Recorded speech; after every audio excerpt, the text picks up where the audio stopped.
नमस्ते दोस्तों। आज हम इंडिया के सबसे भयानक, सबसे भूतिया फोर्ट के बारे में बात करने वाले हैं, जिसका नाम है भंगर फोर्ट, जो कि राजस्थान में स्थित है, जो अनेक कहानियां और अफवाहों से भरा है। भंगर फोर्ट भारत के इतिहास का एक रोचक अंश है।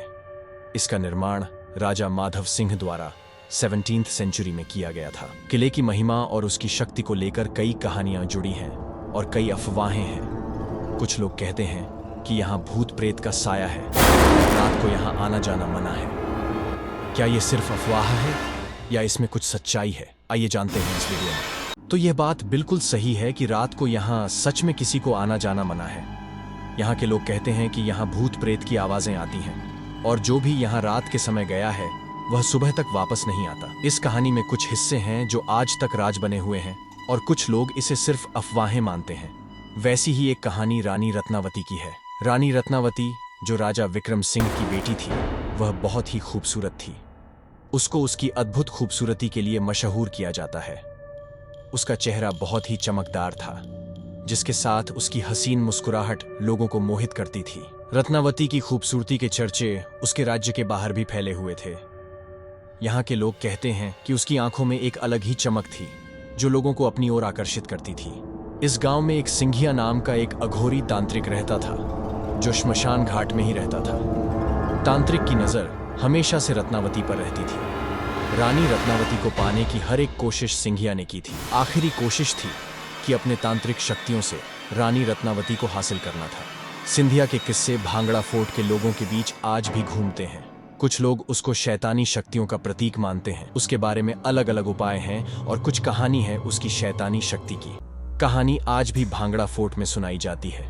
सिंघिया की शक्ति और तांत्रिक विद्या लोगों के बीच में आज भी मशहूर है। वह अलग अलग तांत्रिक विद्याओं और उपायों का इस्तेमाल करके रानी रत्नावती के दिल में अपना स्थान बनाना चाहता था। उसका मतलब सिर्फ रानी रत्नावती को पाना और धोखा देना था। एक दिन राजा को सिंधिया के बारे में पता चला कि अपनी बेटी को सिंधिया अपनी तांत्रिक शक्तियों से हासिल करना चाहता है। तब राजा ने अपने सैनिकों को भेजकर सिंघिया को भांगड़ा फोर्ट में लेकर आया। सब गांव वालों के सामने और रानी रत्नावती के सामने सिंधिया को बेदर्दी से मार डाला।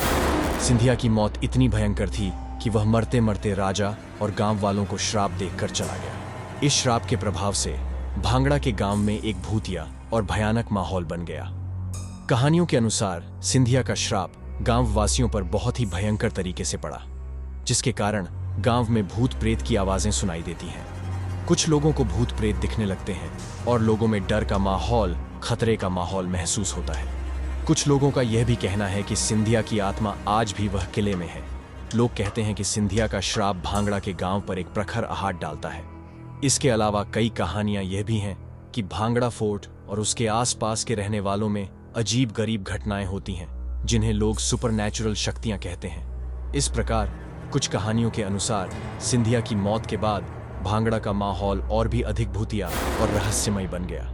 लेकिन इस सब के अलावा इसका अभी तक कोई सबूत नहीं मिला है और ये सब कहानियां अधिकतर लोक कथाओं और कहानियों में ही हैं। तो यह कहानी थी इंडिया की सबसे भयंकर किले की, जहां दिन के उजाले में जाने से लोग आज भी कतराते हैं। ऐसे ही भारत की और भी रहस्यमय जगह के बारे में जानना हो तो चैनल को सब्सक्राइब कर देना और बेल आइकन को दबाना मत भूलना। मिलते हैं नेक्स्ट वीडियो में।